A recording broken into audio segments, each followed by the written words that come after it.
Po guys, ipinatawag tayo ni kaibigan, no? Sana hindi po kayo magsawa. Grabe. Hindi pa ito nangyari. Yung the big one guys. Ngunit meron naman pong nasagap ang ating kaibigan na meron naman pong magaganap po na lindol. Hindi po natin alam kung saan po ito. Pero nakita ni kaibigan na meron naman pong buhay na mawawala dito. Kaibigan, kumusta po? Bakit po? Ano naman po ito? Bago lang po yung yung mga lindol po na naganap po doon sa Myanmar. Ano po pa talaga? Malalakas po ba ito? Gusto kong malaman kung saan po ba ito tatama. Naku guys, sa totoo lang no, sinabi ng ating kaibigan ngayon, meron siyang nakuha impormasyon na meron pong lindol na malakas. Ngunit hindi naman po no, magaganap po. Tentative ang magaganap dito sa atin. Ang pagyanig lang po dito sa atin, aabot lang po ng 6 ba or 4 o 5. Yun. Okay lang po yan. Pero natatakot si kaibigan po ngayon guys dahil po mayroong isang sign po na kanya nakita. Dahil po sa panahon natin kaibigan. Naku po, baka daw matulad ito sa Myanmar. Malakas talaga ito kaibigan kapag sinabi mo na matulad po doon sa ano? Ha? Diyos ko, patay na. Ano po ba ang gagawin po sa mga tao? Oo nga, wala tayong magagawa kaibigan kung ito naman po ang itinadhana sa buhay ng tao. Tulad po ng Myanmar guys, alam po niyo guys, nakuha ni kaibigan po noon, ipinapaabot ni kaibigan na mayroon pong wawasakin na malaking city. Diba? Sinabi po nila kaibigan yan. Sinulaan po nila na may magaganap po na mayroon pong city na mawawasak sa pamamagitan ng kalamidad na lindol. Ngayon po mayroon na po silang nakuha ulit na impormasyon na hindi maganda na mayroon pong malakas po na lindol na mangyayari. Siguro ang ating nakikita parang sa ibang bansa naman po ito. Sa sobrang taas po ng mga building guys, sigurado po, buhay po, libo-libo din po ang nakataya po dito na magsasuffer, mawawala. Naku, sana po hindi po ito mangyayari kaibigan. Gusto ko po sana hindi mangyari. Pero sa lahat po ng makapanood sa atin, alam ko marami nagagalit sa amin guys. Loko-loko daw ang aming ipinapaabot. Kasi po hindi po daw nangyari. Naku po, oo, marami po nag-message sa atin. Pero pasalamat tayo di ba?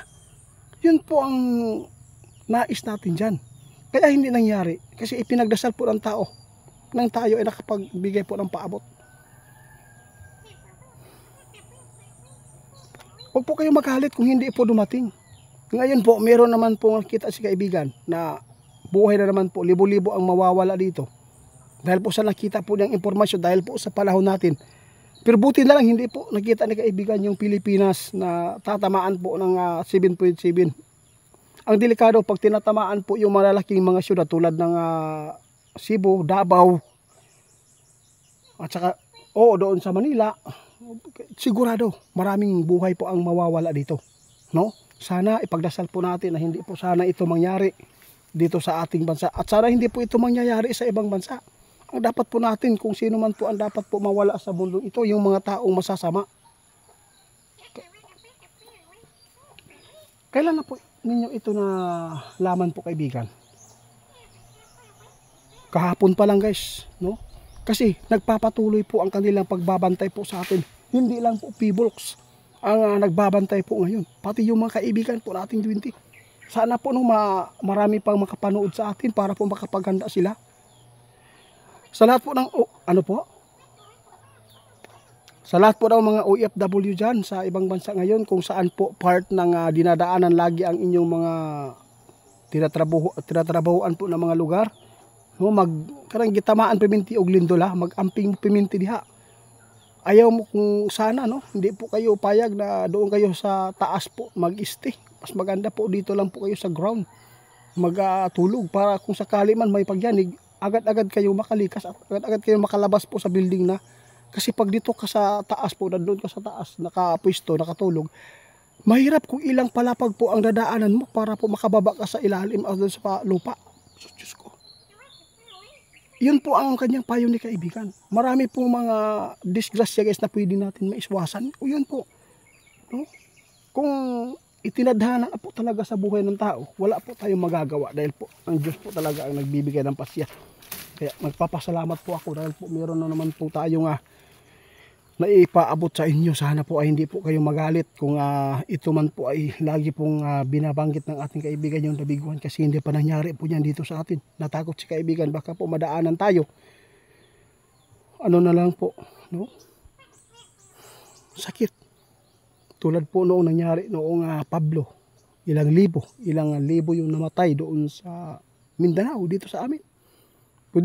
Dito sa amin wala pong casualty na buhay. Doon lang po sa New Bataan, Diwalwal, kadalasan yung mga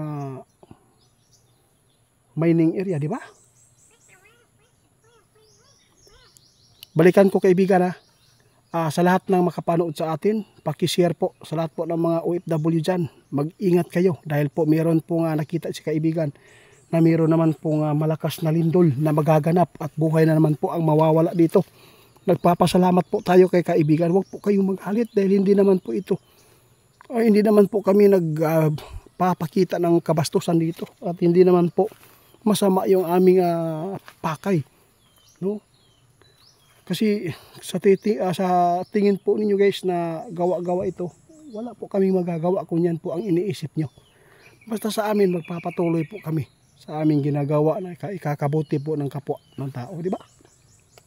Ano po ang last message po nyo sa mga tao kaibigan at babala?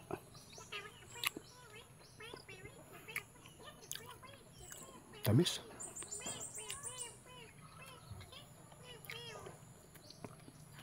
Sa lahat po daw na nagagalit, kung hindi po daw nangyari yung mga kalamidad na ipaabot ng ating kaibigan, pasalamatan nyo, no? Sa dami na po mga hinulaan ng ating kaibigan, mas marami po ang nangyayari. Shout out pala, no, sa mayroon po tayong natulungan naman pong buhay guys, no, dahil po ay gumaling sa kanyang karamdaman, yung tinatawag nila na sa pyrosis, nakalimutan ko na yan, basta gumaling po sa herbal guys. At saka yung langis, no, pinapahiran at niligo nila, no, nilaga po nila yung herbal, ipinaligo at hanggal at ipinainom pa. Kaya salamat kaibigan, nakatulong naman po tayo. Balikan natin, mag-ingat kayo, maghanda kayo sa babala ni kaibigan na mayroon naman pong malakas na lindol na mangyayari. Pero wala naman po siya nakita dito sa atin, kundi sa ibang bansa yata ito. Sana po hindi po ito mangyari dito sa ating bansa kasi po mahal po tayo ng Panginoon. Sa totoo lang. Ngunit kung patuloy po tayo gumawa ng kasamaan, pwede yan, no? Mailisan ang iyang pagmamahal sa tuwa.